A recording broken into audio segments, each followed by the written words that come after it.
between David Traber and Bob Benoit. Was El Paso, where he had a third. Sixth also in Blood Classic in Miami. Oh. Robbed, left the 10-10 on the left lane. His opponent, Bob Benoit.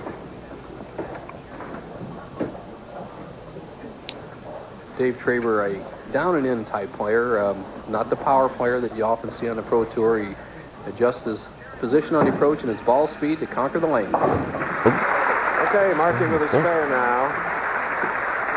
Getting rid of some of the tension because this is only the second TV for David. For Bob Benoit of Perfect 300 fame in 1988, it's his 14th telecast.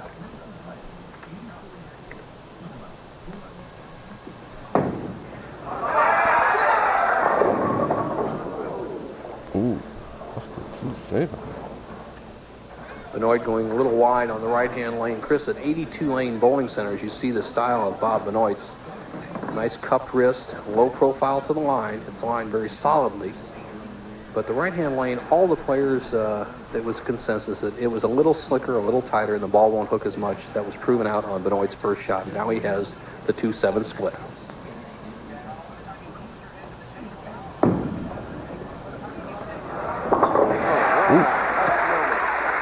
Hooking in. That's it. Bob Benoit, who won his second title recently, Sunrise Bud Light Classic. Benoit gets the ball to the left of the 2-pin. The ball deflects into the 7.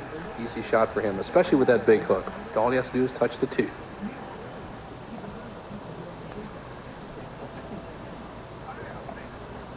Standing room only crowd here at Carolier Lanes, a total of 82 in this house.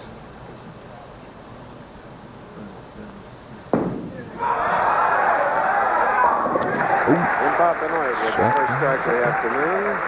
Carolier Lanes, largest in the state of New Jersey, 5th largest in the USA. The largest bowling center in the United States at one time was just up the street. Edison Lane's 112 lanes. Most of those lanes were taken out a few years back and made into a shopping center. So this place stands alone on US 1 in Jersey. Fine shot by David Traber of Woodstock, Illinois. Stock car racing is #1 pastime.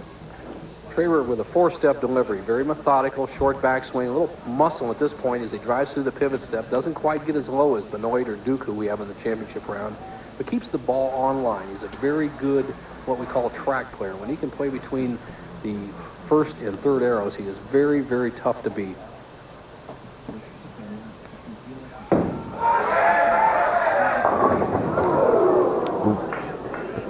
This crowd telling you the story along with our ABC picture.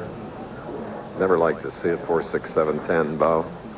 What he has to do, Chris, is get the ball over in this area and then slide those pins across.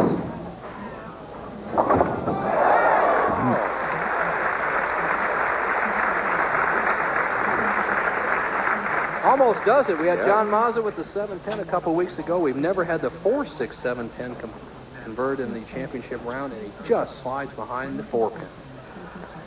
Now it's Bob Benoit on the right lane. Strike up, he can increase his lead to 22 right here.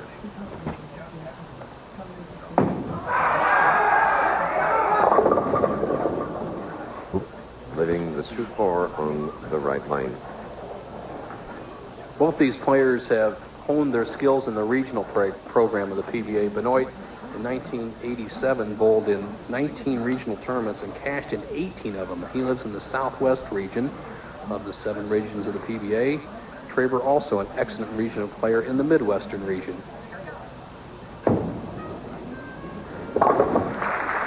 Bob Benoit has enjoyed great success on the tour, but what would he like to pursue after bowling? Oh, preferably nothing. But if I have to, I would like to own a bowling center and build some street rods in my spare time. All right, the former owner of a fix-em-up shop, and a good one for automobiles.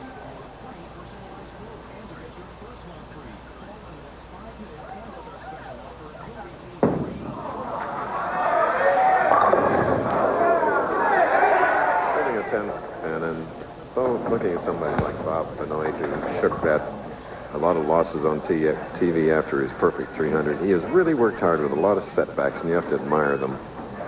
Yes, he has, Chris, both personally and really out in the bowling. He lost 9 consecutive games at one stretch there, and he broke that with a win there at the Fairlanes, and he says he's just having fun now. Okay. Bob Benoit. In our first match, Bob leads by 11. We'll be back.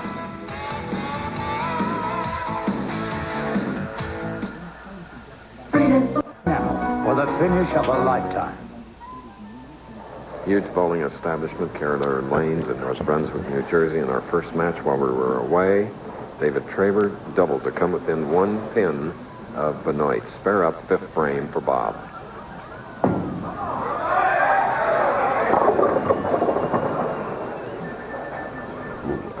And then that. Well, the 2-8-10, very difficult split to make, but what Benoit has to do is get the ball over in this area right here, get the ball over in that area, and then he has to get the ball where he can take the ball and slide the pin straight across into the 10.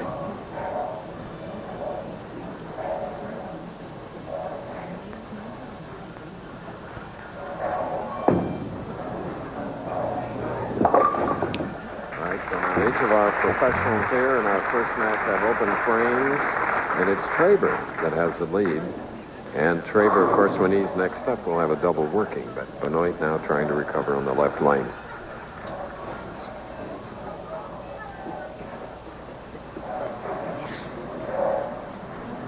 See the position of Benoit on the lane. He's going to stand way over on the left side. He's going to be sliding about this area. He's going to cross the lanes right about in that area, so he will have a nice smooth line down the pocket.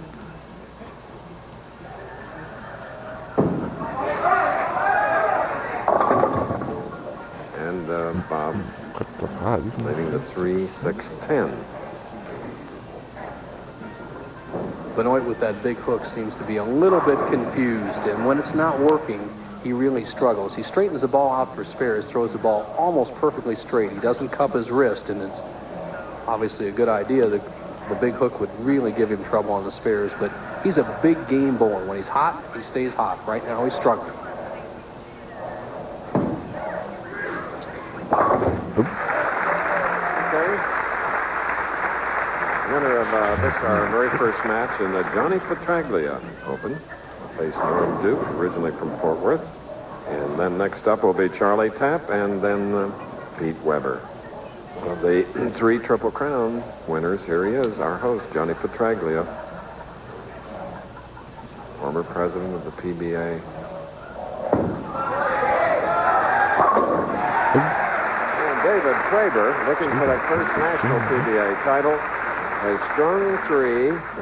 That has taken a 23-pin lead. We asked Dave if he weren't bowling on the PBA circuit, what would he be doing? I'd probably be involved in auto mechanics. I like to work on cars a lot.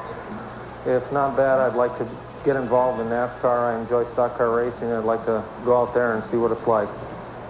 Okay.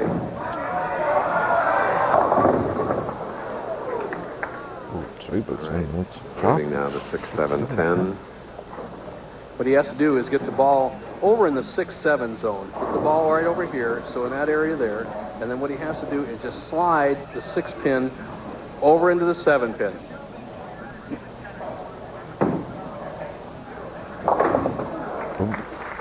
So things got a little closer now in our very first game here in North Brunswick, New Jersey, where we'll return after this.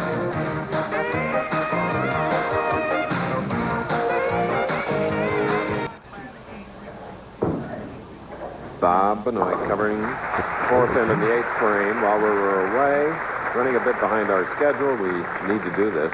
Bob came up with a strike, bringing the match to within 8 pins as we go to bow. Thank you, Chris. Norm Duke, one player is playing the big hook ball, the other the straight shot. What do you favor on this championship here? To tell you the truth, Bo, I'm pretty lost on both lanes.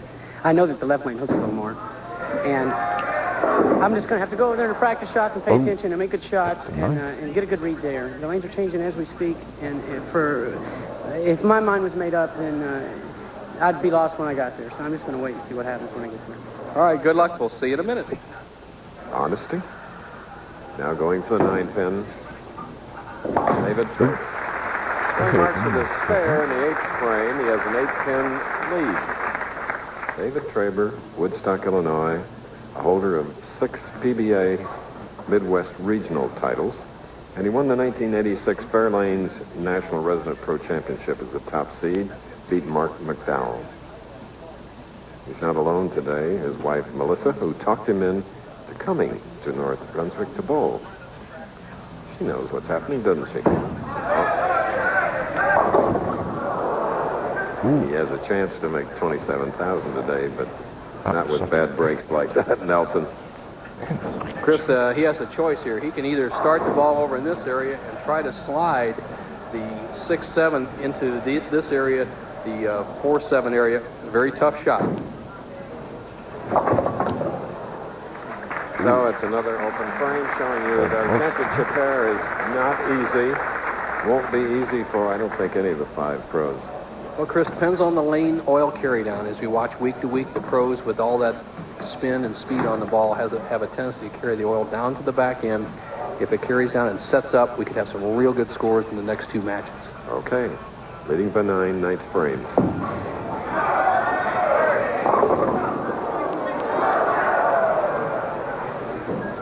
Oh, be a good time to punt since we're in the state where the NFL Super Bowl champion Giants play, my alma mater.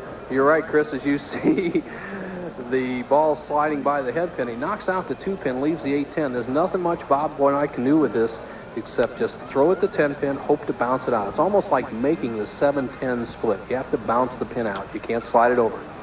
Okay.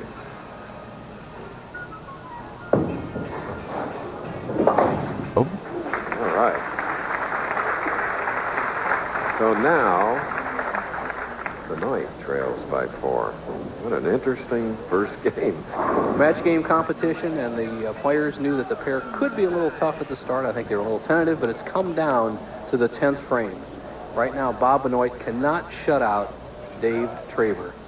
The best Benoit can shoot is 182, Traber a possible 186. So who can win the match in the 10th frame?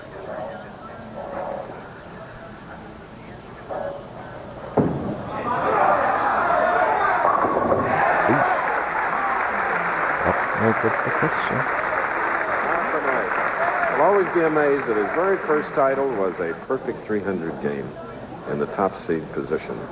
And of course, our president, Dennis Swanson, presented a check for $100,000. And Bo, we saw Dennis, along with Marion Ladewig and Ike Herbert, honored at the second Salute to Champions last Sunday night. Last Sunday night in St. Louis. And these players probably wish they were here, wish they were there, but they're here now, and Benoit needs a strike to take the lead. 11th frame. Oh, yeah. Ooh, stop that, Tim. Wait a minute. Watch this shot. Shot we've seen all week here. The head pin is the pin that does the damage. Watch the head pin. It'll go to the left sideboard and comes flying back across. Intensity. How about a smile, Bob? Okay.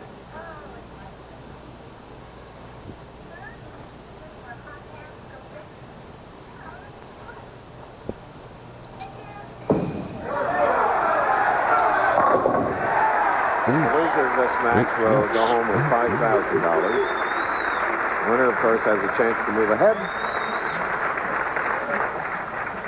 And here we go again, Nelson. You're right, Chris. We saw this situation twice last week. Robert Lawrence needed 2 strikes and 7 to win the first match. He did it. Ballard needed 2 strikes and 7 to win the title. He didn't. Traber's up there now.